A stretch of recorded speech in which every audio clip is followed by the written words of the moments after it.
नमस्कार। मेरे सामने 61 वर्षीय व्यक्ति हैं जिनकी हस्तरेखाओं को मैं यहाँ पर पढ़ने जा रहा हूँ और किस किस प्रकार से यहाँ पर आपकी उंगलियों पर रेखाओं के प्रभाव हैं, आपके पर्वतों पर प्रभाव हैं और साथ ही साथ आपकी रेखा बोलती हैं। इस सबको मैं यहाँ पर बताने वाला हूँ। सबसे पहले बात कर लेता हूँ मैं आपकी छोटी कनिष्ठा उंगली के बारे में।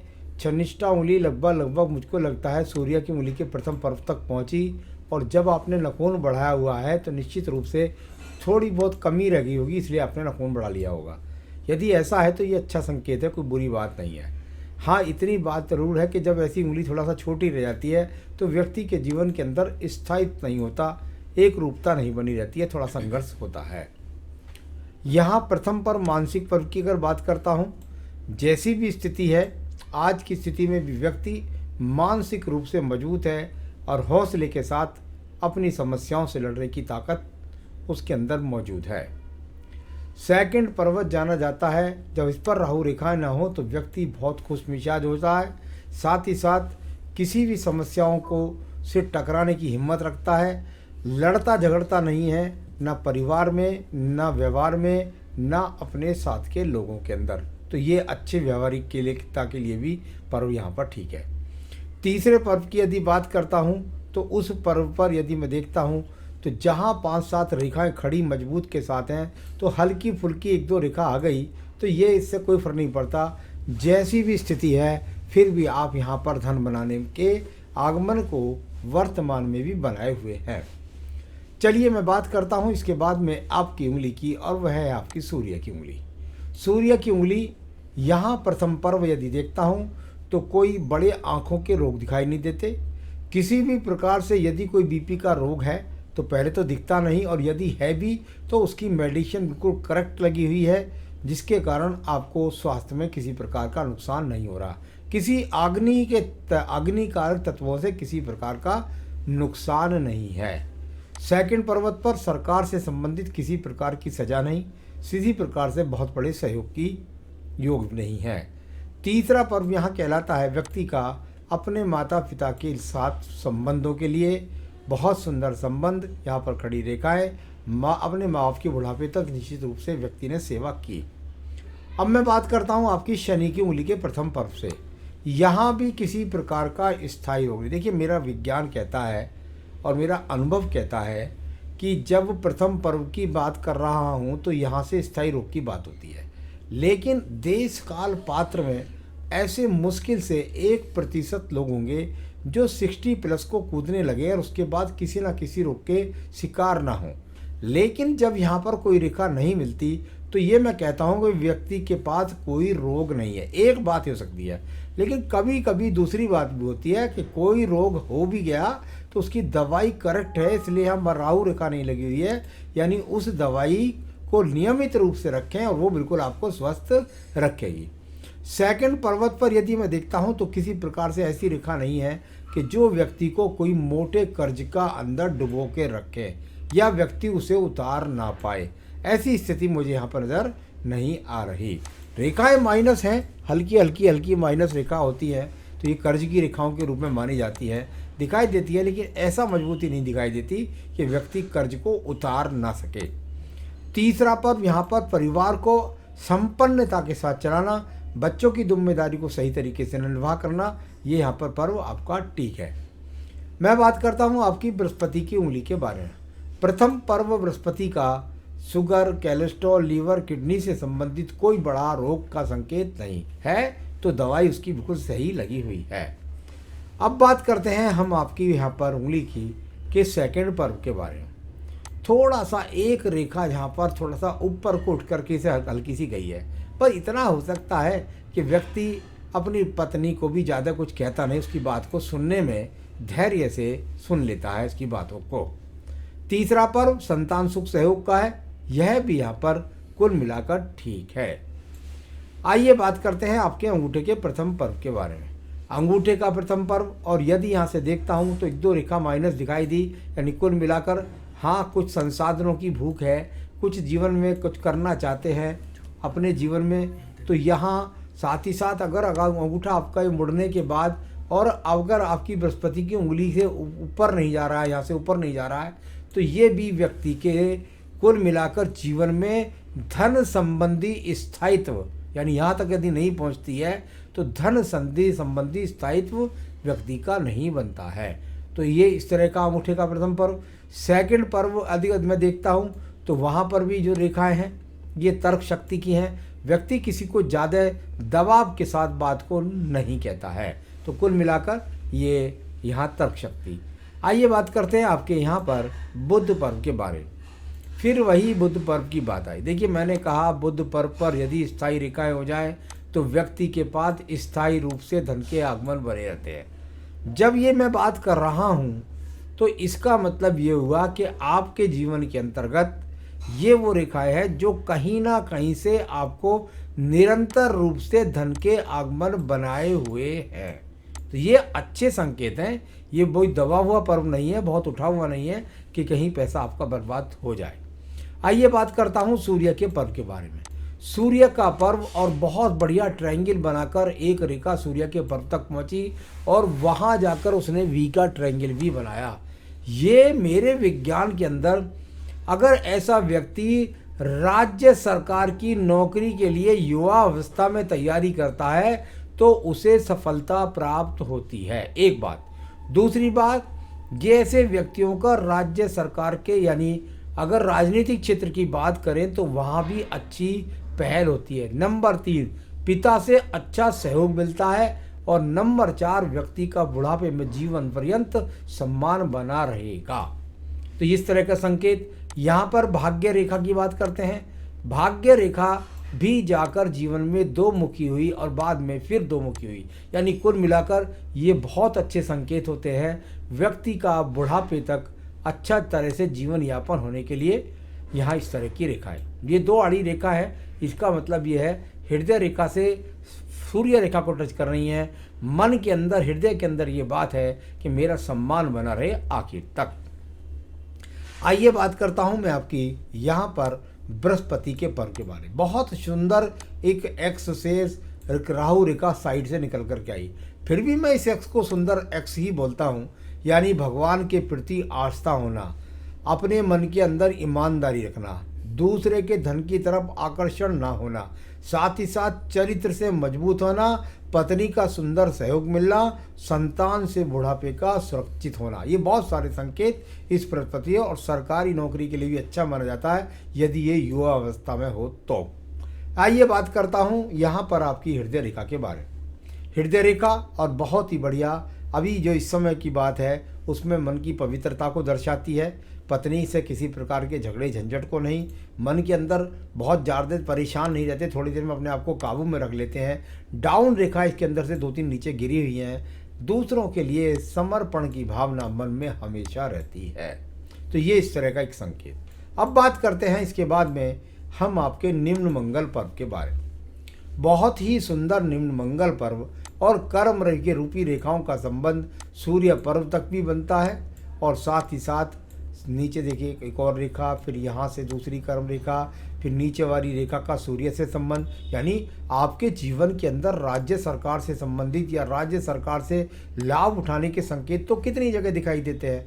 यानी आपने नहीं उठाए हो दूसरी बात है, लेकिन ये अच्छे संकेत थे और ये सुंदर कर्म रेखा व्यक्ति के पास थी। आप तो मुझे बिजनेस बता रहे हैं, लेकिन मेरे हिसाब से बहुत सुंदर जो रेखा थी और ये आज नहीं बनी होंगी। यानी व्यक्ति को राज्य सरकार से लाभ उठाना चाहिए, राजनीतिक क्षेत्रों से लाभ उठाना चाहिए। व्यक्ति को सरकारी नौकरी का नहीं बना उस समय, बात दूसरी नहीं गई हो तो दूसरी बात है, वरना वहाँ पर जाने का भी चांस। तो चलिए अब बात करते हैं इसके बाद में आपकी बुद्धि रेखा के बारे में। बुद्धि रेखा को यदि आप देखेंगे तो एक बुद्धि रेखा यहाँ से गई और दूसरी यहाँ गई। ये बहुत बड़ा ब्रेकेज बीच में आ गया, वरना अगर ये सीधी सीधी रेखा होती तो जीवन में कभी उतार चढ़ाव नहीं होता। अब देखिए इसका फल क्या होता है। अच्छा खासा व्यक्ति जीवन के अंदर चल रहा होता है, लेकिन बुद्धि रेखा बीच में ब्रेकेज हो गई। यानी आपके पास तीव्र बुद्धि भी है, आपके पास तीव्र ज्ञान भी है, आप अपने आप को एकाग्र नहीं रख सकते जब इस तरह की टूटने वाली रेखा होती है। यानी कुल मिलाकर सही राह पर चलते चलते अचानक भटक जाए और दूसरी तरफ चले जाए, उस तरह नुकसान करने का संकेत इस बुद्धि रेखा के अंदर है, चाहे वो क्रोध के कारण हो, चाहे वो सही डिसीजन ना लेने के कारण हो। अब बात करता हूँ मैं यहाँ पर आपके द्वितीय पर्व के बारे में। यहाँ से मुझे कोई कोर्ट कचहरी मुकदमा झगड़े झंझट इस तरह का तो योग दिखाई नहीं देता। आइए बात करेंगे आपके यहाँ पर चंद्र पर्वत के बारे में। इसको थोड़ा समझने की बात है। एक रेखा ये है चंद्र पर्वत की, ये कहते हैं ये ट्रायंगल नहीं है, तो कुल मिलाकर ये इस तरीके से इसमें से शाखाएं निकलती हैं। एक रेखा जाते जाते विदेश रेखा से जुड़ने का प्रयास किया, लेकिन वो आज भी मन के अंदर इच्छा है कि मैं दूर प्रांतों से जुड़ करके लाभ उठाऊं, इस तरह की इच्छा को बोलता है। इसमें से एक रेखा जाकर भाग्य रेखा की तरफ चलती है। कभी थोड़ा बहुत प्रयास किया दूर स्थान पर जाकर के, लेकिन सफलता नहीं प्राप्त हुई। अब देखिए आपकी बुध रेखा, ये ज्ञान की रेखा अच्छी खासी है आपके पास। इस रेखा के होने से ही व्यक्ति व्यापारिक होता है। देखिए जब ये रेखा पूरी तरीके से जाकर एकदम बुध पर्वत पर पहुंच जाती है तो वो बहुत ज़्यादा अच्छी हो जाती है। फिर भी इस रेखा के अंदर टूटाव है कहीं ना कहीं। ज़्यादा से ज़्यादा व्यक्ति के जीवन में ऐसा हो सकता है पहले एक लंबे समय तक नौकरी रही हो, काफ़ी समय तक, फिर व्यापार किया हो, या व्यक्ति ने एक बार के बाद 2 बार व्यक्ति ने अपने व्यापार में, या एक व्यापार के साथ दूसरा व्यापार, या एक व्यापार को छोड़ करके दूसरा व्यापार। कुल मिलाकर बुध रेखा आपके पास थी, वाणिज्य रेखा, जो बताती है व्यापार करने की क्षमता भी है आप में। आइए बात करते हैं आपकी भाग्य रेखा के बारे में। यह भाग्य रेखा भी जैसे मैंने पहले बताई थी, दूसरी रेखा वो बनी थी भाग्य रेखा। पहले आपने दूसरा निर्णय लिया, फिर उसको छोड़ दिया, और फिर दूसरी भाग्य रेखा आपकी यहाँ पर ये सीधी चलती गई और चलती जा रही है। यानी वर्तमान में जहाँ आपकी आयु 61 वर्ष है, वहाँ से भी ये रेखा ऊपर तक भाग्य पर्वत पर 2 मुखी होकर जा रही है। कुल मिलाकर अपना व्यापार ना बदलें, अपना काम ना बदलें, आप इसी में ही उन्नति प्राप्त करेंगे। तो ये अच्छी भाग्य रेखा, इसको मैं खराब नहीं बोलता। चलिए बात करते हैं आपके पास एक बहुत सुंदर रेखा के बारे में, और वह रेखा है आपके पास यहाँ पर मंगल रेखा। ये कवच रेखा सब हाथों में, आप अपने दोस्तों में, साथ में, परिवार में, सभी लोगों के हाथ में देखेंगे तो आपको ये रेखा नहीं मिल रही है, क्योंकि ये वो रेखा है जो व्यक्ति के अंदर हिम्मत पैदा करती है, व्यक्ति को प्रसन्न रखती है। समस्याओं के आने के बाद भी आदमी हंसता रहता है। कुल मिलाकर ये वो ही रेखा बजरंगबली रेखा है जो व्यक्ति को मन से, हृदय से मजबूत करती है और कवच रेखा के रूप में काम करती है। सभी समस्याओं से निकाल कर व्यक्ति को ले जाती है। यहाँ बात करते हैं आपकी, थोड़ा सा एक और रेखा के बारे में बात कर लूँ। यहाँ नीचे एक्स लग गया, यानी कह सकते हैं कि जो पैतृक संपत्ति थी उससे इतनी मजबूती नहीं मिली जितनी कि आप मन से चाहते थे। पर इतनी बात है, कोई ज़्यादा बुरी बात नहीं है, सहयोग तो मिला है, लेकिन उसको ज़्यादा आगे बढ़ा नहीं सके। आइए बात करते हैं इसके बाद आपकी आयु रेखा के बारे में। आयु रेखा आपको मोटी नज़र आएगी और ये लगभग आपके 61 वर्ष की जगह है, जहाँ मैं ये रेखाओं को ये इस तरह का एक गैप बना करके प्रस्तुत करने का प्रयास कर रहा हूँ। कुल मिलाकर के आपके जीवन के अंदर पीछे मंगल रेखा लग रही है, वो तो आयु रेखा को देगी, उससे तो 80 वर्ष की बनती है आपकी आयु रेखा। और जहाँ आपकी ये 61 पर गैप सा बन रहा है, यानी इस समय आप थोड़ा सा इलझ रहे हैं, इस समस्या से निकल जाएंगे और हो सकता है बहुत जल्द ही आपके जीवन में मकान जैसी चीज़ का प्रवेश भी हो, स्थान परिवर्तन के साथ। तो ये स्थान परिवर्तन हो सकता है शहर में भी हो जाए।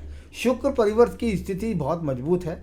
ऐसे व्यक्ति, कभी ऐसी बात नहीं है कि अपने जीवन में बुढ़ापे में सुखी नहीं रहते। सभी संसाधन आपको मिलेंगे, थोड़ा सा धैर्य रखने की आवश्यकता है। तो ये तो इस तरह से हाथ की सभी रेखाओं को मैंने आपको पढ़ कर के बताया है। यहाँ पर मैं बताना चाहूँगा आपको आपके सवालों के जवाब। बिजनेस में कभी स्थिरता नहीं रही है, कोई नया अपॉर्चुनिटी नहीं मिलती है। देखिए, जहाँ तक नई अपॉर्चुनिटी के बारे में बात करते हैं, अब नई अपॉर्चुनिटी को कृपया करके ना तलाशें। जो काम आपका जैसा चल रहा है उसको चलाते रहिएगा, वही आपके जीवन के अंतर्गत आपकी नैया को पार लगाएगा। आपके बुढ़ापे के अंत समय तक वही काम बदलना नहीं है, वरना नुकसान हो जाएगा। क्योंकि आपकी बुद्धि रेखा बताती है कि स्थायित्व की कमी है बुद्धि रेखा की वजह से। वो तो आपके पास मंगल रेखा है, वरना आप बहुत ज़्यादा परेशानी में आ सकते थे। तो बिल्कुल एक बहुत अच्छे स्वभाव के इंसान हैं, कोई परेशानी नहीं है। सवाल है स्थायित्व का ना रहना मन के अंदर। तो उसके लिए आपको कोई काम नहीं बदलना है। जो पूजा पाठ बताऊंगा वो मैं बता दूंगा आपको। भाग्य उदय कभी होगा कि नहीं होगा। अब जब मुझसे आप बात करते हैं कि भाग्य उदय होगा नहीं होगा, तो मैं तो भाग्य रेखा को देखता हूँ कि अंत में जाकर दो मुखी हो जाए तो व्यक्ति का बुढ़ापा सुरक्षित होता है। तो मेरे हिसाब से भाग्य उदय ही मानता हूँ मैं, आपको भाग्य अस्त नहीं मानता। परेशान होने की कोई आवश्यकता नहीं है।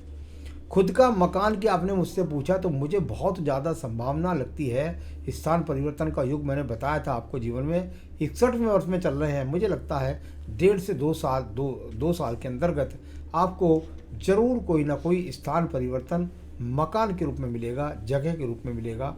ऐसा यहाँ पर बड़ा योग बना हुआ है। बुढ़ापे में स्वास्थ्य और धन दौलत बिल्कुल बढ़िया रहेगी, चिंता की बात नहीं है। संतान का भी सहयोग मिलेगा और पत्नी का भी सहयोग मिलेगा। शुक्र पर्व बहुत अच्छा, बृहस्पति पर्व बहुत अच्छा। बुढ़ापे में संतान अपने हाथों में रखेगी, आपकी काफ़ी अच्छी सेवा करेगी। पत्नी के साथ भी आपके मधुर संबंध रहेंगे, दोनों का आपको सहयोग मिलेगा। 40 लाख एजुकेशन लोन बैंक को वापस कभी तक होगा। अब इसमें सोच की बात है। देखिए, किसी भी चीज़ के लिए, क्योंकि आपकी बुद्धि रेखा है भ्रमित, उसके अंदर क्या होता है, व्यक्ति को टेंशन हो जाती है बहुत ज़्यादा। ऐसा नहीं होता है, जीवन चलता है एक एक कड़ी को जोड़ करके।